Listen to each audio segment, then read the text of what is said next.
বিস্ময় মোড়া রহস্যে ঘেরা আমাদের এই পৃথিবী, সীমাহীন মহাশূন্য থেকে মহাসাগরের অতল গহ্বর, প্রকৃতির পরতে পরতে লুকিয়ে আছে জ্ঞানের অফুরন্ত ভাণ্ডার। দূর দূরান্তের মহাবিশ্বের অপার রহস্য, অন্যদিকে অণুজীবের জটিল জগৎ। এই দুই বিপরীত স্রোত বয়ে আনছে বিস্ময়ের ধারাবাহিকতা। আধুনিক বিজ্ঞান প্রতিনিয়ত উন্মোচন করে চলেছে প্রকৃতির সেই অজানা জগৎকে। নতুন আবিষ্কার আর উদ্ভাবনের হাত ধরে আমরা পৌঁছে যাচ্ছি প্রকৃতি আর মহাবিশ্বের বিস্ময় গাথার দোরগোড়ায়। অজানা সেই জগৎ সম্পর্কে জানতে এবং জানাতে আমাদের নিয়মিত আয়োজন বিজ্ঞান ও প্রকৃতি। আপনাদের সঙ্গে আছি আমি হোসনে মোবারক সৌরভ।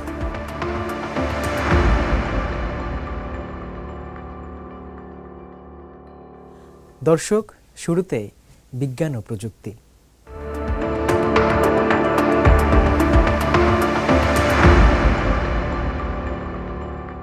প্রকৃতির রুদ্ররোষ আর প্রযুক্তির জয়যাত্রা, এই দুয়ের মেলবন্ধনেই যেন রচিত হয় মানব সভ্যতার টিকে থাকার লড়াই।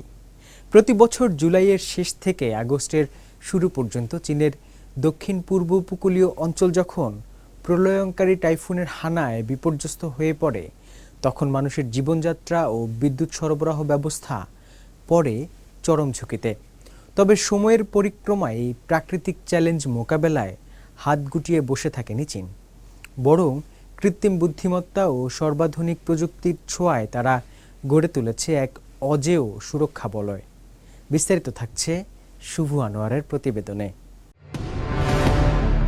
প্রতি বছর জুলাই মাসের শেষ থেকে আগস্টের শুরু পর্যন্ত চীনের দক্ষিণ পূর্ব উপকূলীয় অঞ্চলে শুরু হয় টাইফুনের ভরা মৌসুম। এই প্রাকৃতিক দুর্যোগ মোকাবেলায় পূর্ব চীনের জেজিয়াং প্রদেশের বিদ্যুৎ কর্তৃপক্ষ এক অভিনব উদ্যোগ নিয়েছে। প্রাকৃতিক দুর্যোগে বিদ্যুৎ গ্রিডের ক্ষয়ক্ষতি 30 থেকে 40% পর্যন্ত কমিয়ে আনতে মোবাইল রাডার যান, ডপলার আবহাওয়া রাডার এবং স্বয়ংক্রিয় ড্রোন সমন্বিত একটি আধুনিক ডিজিটাল বন্যা ও দুর্যোগ প্রতিরোধ ব্যবস্থা চালু করা হয়েছে। জেজিয়াং প্রদেশের উপকূলীয় শহর ওয়েনচৌতে স্থানীয় বিদ্যুৎ কর্তৃপক্ষ আকাশ ও ভূপৃষ্ঠের কার্যক্রমের মধ্যে সমন্বয় সাধন করে একটি বহু স্তর বিশিষ্ট পর্যবেক্ষণ নেটওয়ার্ক গড়ে তুলেছে, যা ডিজিটাল প্রযুক্তির মাধ্যমে বিদ্যুৎ গ্রিডকে সুরক্ষা দিচ্ছে। এই নেটওয়ার্কের অন্যতম আকর্ষণ হল উচ্চ অল্টিটিউড এর বায়ু প্রবাহ পরিমাপে ব্যবহৃত মোবাইল টাইফুন অবজারভেশন ভেহিকল বা ভ্রাম্যমাণ টাইফুন পর্যবেক্ষণ যান। এই বিশেষ যানে রয়েছে উইন্ড প্রোফাইলার, বজ্রপাত সুরক্ষা নিয়ন্ত্রণ ব্যবস্থা এবং স্বাধীন বিদ্যুৎ উৎপাদন ও লেভেলিং সিস্টেম। যানটি প্রতি সেকেন্ডে 32 মিটার গতির তীব্র বাতাসের মধ্যেও স্বাভাবিকভাবে কাজ করতে সক্ষম। এর মূল সরঞ্জাম হলো একটি উইন্ড প্রোফাইলার। বাতাসে রাডার তরঙ্গ পাঠিয়ে এটি বাতাসের কণা শনাক্ত করে, যা টাইফুন দুর্যোগের পূর্বাভাস ও সতর্কবার্তা মডেলকে আরও নিখুঁত করতে সরাসরি ব্যবহার করা হয়। টাইফুন পূর্বাভাস ও সতর্কবার্তা প্ল্যাটফর্মের উপর ভিত্তি করে তৈরি করা হয়েছে এই স্মার্ট দুর্যোগ প্রতিরোধ ব্যবস্থা। বর্তমানে পুরো জেজিয়াং প্রদেশে মাইক্রোমেট্রিওলজিক্যাল এবং ভিজুয়ালাইজেশন সরঞ্জাম সহ 35,000-এরও বেশি মনিটরিং ডিভাইস স্থাপন করা হয়েছে। এই নেটওয়ার্কে স্যাটেলাইট রিসিভিং স্টেশন, টাইফুন পর্যবেক্ষণ যান এবং 4 সেট ডপলার আবহাওয়া রাডার অন্তর্ভুক্ত রয়েছে। এই সিস্টেমটি মাত্র 5 মিনিটের মধ্যে আগামী 7 দিনের জন্য প্রতি ঘন্টার পূর্বাভাস তৈরি করতে পারে এবং টাইফুনের ল্যান্ডফলের পথ নির্ধারণের ত্রুটির ব্যবধান প্রায় 30 কিলোমিটার পর্যন্ত কমিয়ে আনে। এটি কেবল টাইফুনের কারণে সৃষ্ট বাতাসই সময়মতো শনাক্ত করে না, বরং বরফ জমা, তীব্র কালবৈশাখী এবং দাবানলের মতো প্রাকৃতিক দুর্যোগের পূর্বাভাস দিতেও সমানভাবে কার্যকর। পরিসংখ্যান বলছে বিদ্যুৎ গ্রিডের 60%-এরও বেশি ব্যর্থতার কারণ প্রাকৃতিক দুর্যোগ। চীনের দক্ষিণ পূর্ব উপকূলে টাইফুন অন্যতম প্রধান প্রাকৃতিক দুর্যোগ, যা বিদ্যুৎ গ্রিডের ব্যাপক ক্ষয়ক্ষতি করতে পারে। সাম্প্রতিক বছরগুলোতে এই সিস্টেমটা তারা ব্যবহার করছেন, যার ফলাফলে দেখা গেছে এই ব্যবস্থা ক্ষয়ক্ষতি 30 থেকে 40% পর্যন্ত কমিয়ে আনতে সক্ষম। ওয়েনচৌয়ের ছাংনান কাউন্টির একটি পাহাড়ি অঞ্চল হওয়ায় সেখানে খালি হাতে বা ম্যানুয়াল পদ্ধতিতে লাইন পরিদর্শন করা অত্যন্ত দুরূহ। এই সমস্যার সমাধানে 2019 সালে কাউন্টিতে 55টি অপারেশনাল ড্রোন এবং 7টি স্বয়ংক্রিয় ড্রোন নেস্ট বা ড্রোনের বাসা নিয়ে একটি বড় ডেটা সেন্টার স্থাপন করা হয়। এর মাধ্যমে পুরো কাউন্টির ওভারহেড পাওয়ার লাইনে নিয়মিত স্বয়ংক্রিয় পরিদর্শন চালানো হয়। এই ড্রোনগুলো পূর্ব নির্ধারিত ফ্লাইট পথে ধরে ইনফ্রারেড থার্মাল ইমেজিং প্রযুক্তির মাধ্যমে স্বয়ংক্রিয়ভাবে সরঞ্জামের অতিরিক্ত গরম হওয়ার ত্রুটিগুলো শনাক্ত করে। পাশাপাশি দৃশ্যমান আলোর চিত্রের সাহায্যে লাইনের বিভিন্ন সম্ভাব্য ঝুঁকি নিখুঁতভাবে চিহ্নিত করে তাৎক্ষণিক ফিডব্যাক দেয়। এই ব্যাপক বুদ্ধিমান পরিদর্শন ব্যবস্থা ম্যানুয়াল পদ্ধতির তুলনায় অপারেশন এবং রক্ষণাবেক্ষণের মতো দক্ষতা 2 থেকে 3 গুণ বাড়িয়ে দিয়েছে।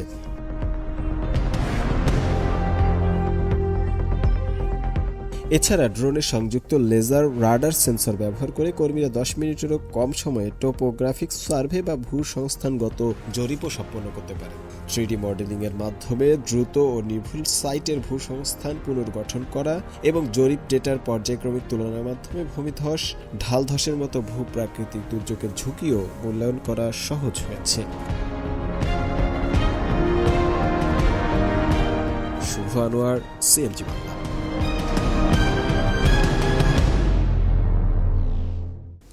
মহাকাশ গবেষণার চাকা সচল রাখতে কঠিন জ্বালানির সফল ব্যবহারের পর এবার চীন হাত দিয়েছে ভবিষ্যতের প্রযুক্তিতে।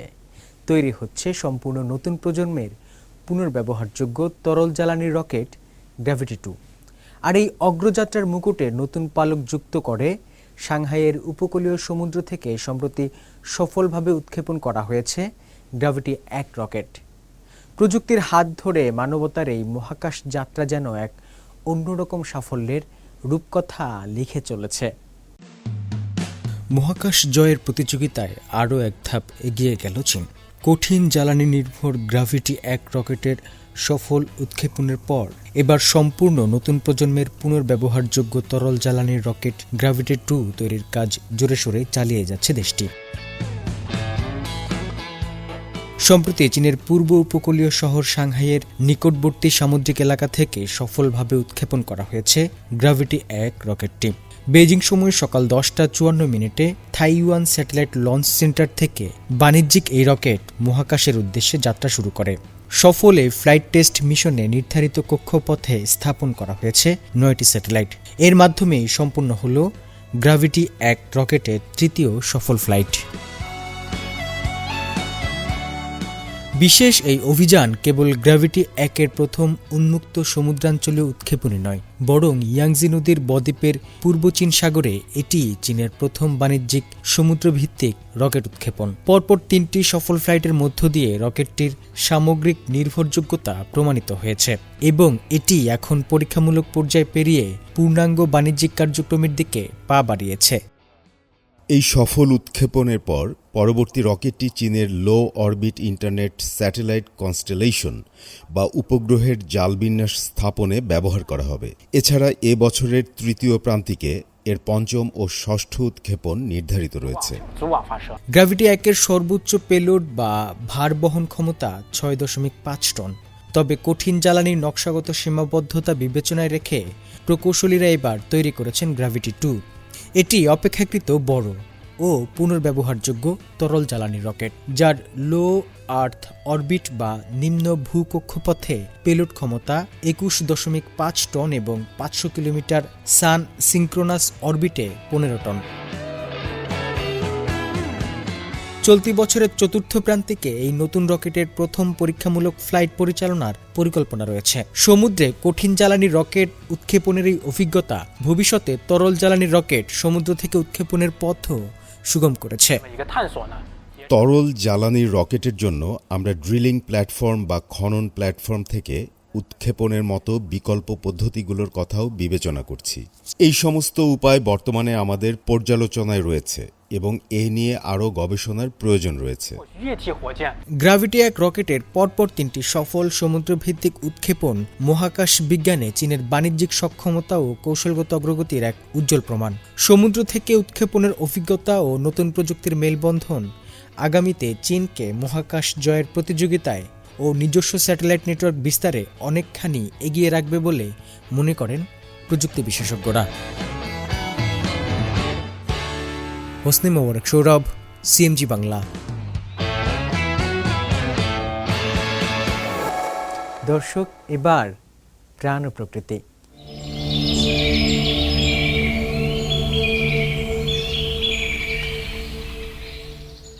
চীনের জলমিনার নামে পরিচিত ছিংহাই প্রদেশের ছং চিয়াং ইউয়ান জাতীয় উদ্যানে 1 দশকের পরিবেশ সংরক্ষণ ও সুপরিকল্পিত বিনিয়োগের ফলে অভূতপূর্ব বাস্তুতান্ত্রিক পরিবর্তন এসেছে। ইয়াংজি নদী, ইয়েলো রিভার ও লানচাং নদীর প্রধান উৎস এই অঞ্চলে কৃত্রিম প্রযুক্তির সহায়তা ও প্রাকৃতিক পুনর্গঠনের মাধ্যমে বিস্তীর্ণ অবক্ষয়িত জমি, তৃণভূমি ও জলাভূমি পুনরুদ্ধার করা হয়েছে। ফলে লেক ও জলাভূমির আয়তন বৃদ্ধির পাশাপাশি পানির গুণমান চমৎকার অবস্থায় পৌঁছেছে এবং বন্যপ্রাণী ও প্রাকৃতিক পরিবেশের ভারসাম্য নিশ্চিত করা হয়েছে। চীনের উত্তর পশ্চিমাঞ্চলীয় ছিংহাই প্রদেশের ছং চিয়াং ইউয়ান জাতীয় উদ্যান 1 দশকের দীর্ঘমেয়াদী পরিবেশ সংরক্ষণ প্রচেষ্টার মাধ্যমে এক অনন্য বাস্তুতান্ত্রিক দৃষ্টান্ত গড়ে তুলেছে। এলাকাটি চীনের জলমিনার নামে পরিচিত, কারণ এখান থেকেই উৎপত্তি লাভ করেছে এশিয়ার 3 প্রধান নদী ইয়াংজি, ইয়েলো রিভার এবং লানচাং। উঁচু স্থানে সমৃদ্ধ জীববৈচিত্র্যের এই প্রাণকেন্দ্রে সাম্প্রতিক বছরগুলোতে হ্রদ ও বিস্তীর্ণ তৃণভূমি পুনরুদ্ধারে অর্জিত হয়েছে অভূতপূর্ব সাফল্য। ছং চিয়াং ইউয়ান জাতীয় উদ্যানের হলুদ নদী উৎসে অবস্থিত মাদুও কাউন্টি এখন বন্যপ্রাণীদের চাঞ্চল্যে মুখর। তৃণভূমির বিশাল এলাকা জুড়ে সবুজ গাছপালা পুনর্রোপণের ফলে এখানকার খ্যাংরিং লেক, এনখোরিং লেক এবং আশেপাশের ছোট বড় বিভিন্ন জলাশয়ের সীমানা উত্তরোত্তর বৃদ্ধি পাচ্ছে। পর্যবেক্ষণ তথ্য অনুযায়ী গেল দশকে প্রধান 2 লেকের আয়তন যথাক্রমে 74.6 এবং 117.4 বর্গ কিলোমিটার বেড়েছে। একই সাথে এই অঞ্চলে জলাভূমির আয়তন বেড়েছে 104 বর্গ কিলোমিটার। গড় 4500 মিটার উচ্চতায় অবস্থিত মাদুও কাউন্টির চরম প্রতিকূল আবহাওয়া মোকাবেলা করে ঘাসের চারা বাঁচিয়ে রাখতে কৃত্রিম ঘাস রোপণ প্রযুক্তি ব্যবহার করা হচ্ছে।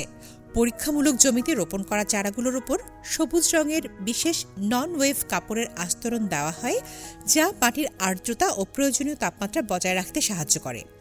স্থানীয় পরিবেশ ও প্রাকৃতিক সম্পদ ব্যুরোর পরিচালক ইয়ানজুন জানান, এই ঘাসগুলো বড় হয়ে ওঠার পর মাটির ক্ষয় প্রতিরোধ করে এবং স্থানীয় বন্যপ্রাণী ও গবাদি পশুর জন্য উচ্চমানের গোখাদ্য নিশ্চিত করে। 2016 সালে ছং চিয়াং ইউয়ান জাতীয় উদ্যান ব্যবস্থাপনার পাইলট প্রকল্প শুরু হওয়ার পর থেকে মোট 9.572 বিলিয়ন ইউয়ান বিনিয়োগ করা হয়েছে। গেল 10 বছরে এই বিনিয়োগের সুফল মিলেছে হাতে নাতে। ইয়েলো রিভার উৎসের এলাকাটিতে উদ্ভিদের আচ্ছাদন 68.7% পৌঁছেছে। সামগ্রিক ও সমন্বিত ব্যবস্থাপনার ফলে মাদুও কাউন্টিতে 1000 বর্গমিটারের চেয়ে বড় হ্রদের সংখ্যা 4077টি থেকে বেড়ে দাঁড়িয়েছে 5849টিতে। Sanjiangyuan national park প্রশাসনের উপপরিচালক লিউ ছিয়াং জানান, তারা মূলত প্রাকৃতিক পুনর্গঠনকে প্রাধান্য দিয়ে কৃত্রিম সহায়তাকে পরিপূরক হিসেবে গ্রহণ করেছেন। এই পদ্ধতির আওতায় এ পর্যন্ত প্রায় 5,70,000 হেক্টর ক্ষয়প্রাপ্ত কালো মাটি, মরুময় জমি, অবক্ষয়িত তৃণভূমি ও জলাভূমি পুনরুদ্ধার করা হয়। পাশাপাশি প্রায় 38.2 লক্ষ হেক্টর এলাকায় ক্ষতিকর কীটপতঙ্গ দমন করা হয়েছে। বর্তমানে পুরো অঞ্চলের পানি সংরক্ষণ সক্ষমতা ক্রমাগত বৃদ্ধি পাচ্ছে এবং পানি সংরক্ষণ পরিষেবা সূচক 21.8% বেড়েছে, যা বার্ষিক গড়ে 6% বেশি। জলাভূমির নিট আয়তন 309 বর্গ কিলোমিটার বৃদ্ধি পাওয়ার পাশাপাশি ইয়াংজি, ইয়েলো রিভার এবং লানচাং নদীর মূল উৎসের পানির গুণগত মান দীর্ঘমেয়াদে চমৎকার অবস্থায় রয়েছে। সবুজ প্রযুক্তি ও প্রাকৃতিক ভারসাম্য রক্ষার এই প্রয়াস ছং চিয়াং ইউয়ানকে প্রকৃতির সাথে মানুষের টেকসই সহাবস্থানের এক বিশ্বমানের নজিরে পরিণত করেছে। তামান্না জেনিফার, সিএমজি বাংলা। চীনের কুইচৌ প্রদেশে অবস্থিত মাউন্ট ফ্যানচিং ইউনেস্কো স্বীকৃত একটি অনন্য বিশ্ব প্রাকৃতিক ঐতিহ্য এবং বৌদ্ধ ধর্মের অন্যতম পবিত্র পর্বত। প্রায় 140 কোটি বছরের প্রাচীন এই পর্বত অসাধারণ প্রাকৃতিক রূপ, বৈচিত্র্যময় ভূপ্রকৃতি এবং বিখ্যাত মাশরুম রকের জন্য পরিচিত। 95% বেশি বনভূমিতে আবৃত এই অঞ্চলটি বিরল জীববৈচিত্র্যের এক সমৃদ্ধ আতুরঘর।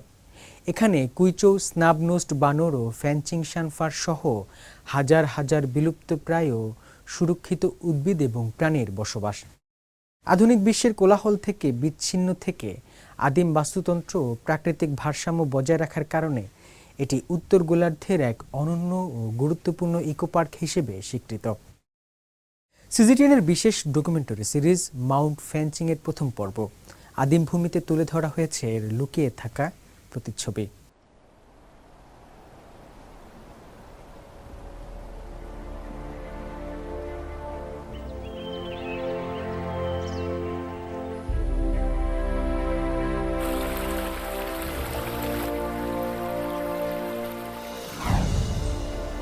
এটি যেন রূপকথার ক্যাসল ইন দ্য স্কাইয়ের বাস্তব রূপ। এটি চীনের ৫৩তম বিশ্ব ঐতিহ্যবাহী স্থান এবং ইউনেস্কোর স্বীকৃত ১৩তম বিশ্ব প্রাকৃতিক ঐতিহ্যবাহী স্থান হিসেবে চিহ্নিত।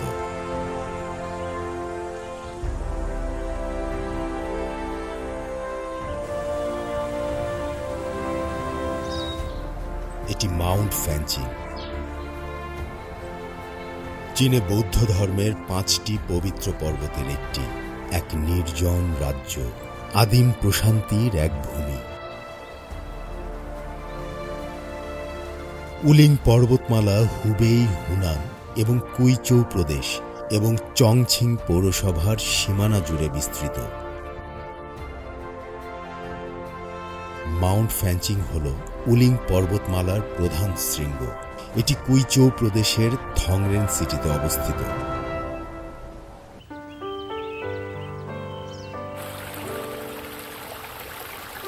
মাউন্ট ফ্যানচিং এর ইতিহাস প্রায় ১৪০ কোটি বছর আগের।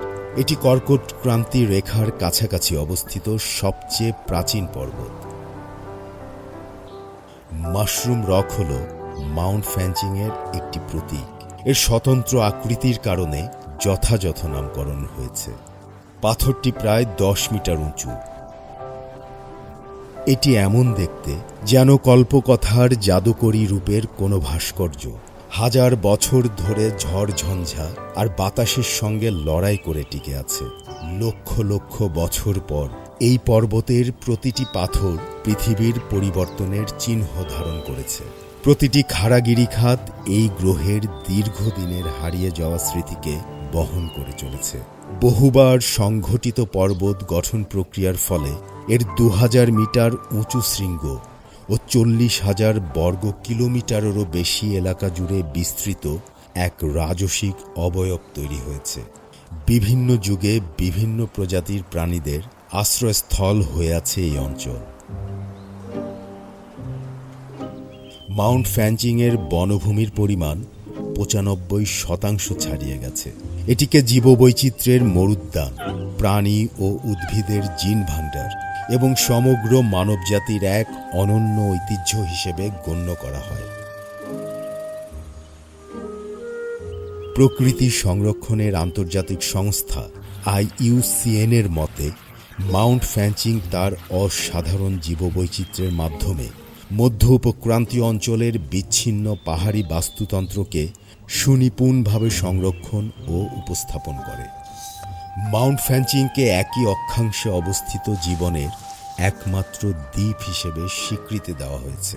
কারণটি হল এর অনন্য পাহাড়ি আদিম বনভূমির বাস্তুতন্ত্র।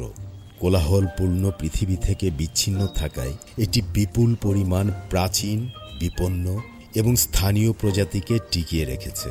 এখানে ৪,০০০-এরও বেশি প্রজাতির উদ্ভিদ এবং ২,৭০০-রও বেশি প্রজাতির প্রাণী বাস করে।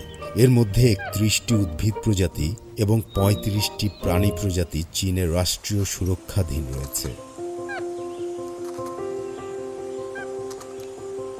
মাউন্ট ফ্যানচিং হল কুইচৌ স্নাব নোজড বানর এবং ফ্যানচিং শানফারের মতো অনেক বিপন্ন প্রজাতির আবাসস্থল। এটি বিশ্বের বুকে তাদের একমাত্র বাসস্থান। এখানে এশিয়ার বৃহত্তম বীজ বন এবং বিশ্বের সবচেয়ে ঘন ব্যক্তবীজী উদ্ভিদের সমাবেশ গড়ে উঠেছে। প্রাচ্যের পর্ণমোচী বনের জৈব অঞ্চলগুলোর মধ্যে এখানে সবচেয়ে সমৃদ্ধ বৈচিত্র্যের মশ পাওয়া যায়। তাই এটি উত্তর গোলার্ধের সবচেয়ে প্রাচীন ইকোপার্কের খেতাব অর্জনের যোগ্য। অনুকূল পরিবেশ অসংখ্য প্রজাতির প্রাণীকে তাদের প্রয়োজন অনুযায়ী উপযুক্ত জীবনধারণের স্থান দেয়, যা তাদের এই আদিম ভূমিতে সম্প্রীতির সাথে বসবাস করতে এবং বিকশিত হতে সাহায্য করে।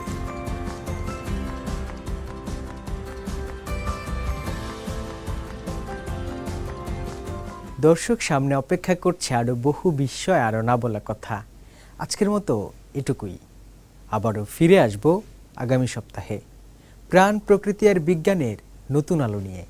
সে পর্যন্ত সুস্থ থাকুন, ভালো থাকুন, ভালোবাসুন বিজ্ঞানকে, সঙ্গে থাকুন প্রকৃতির। ধন্যবাদ।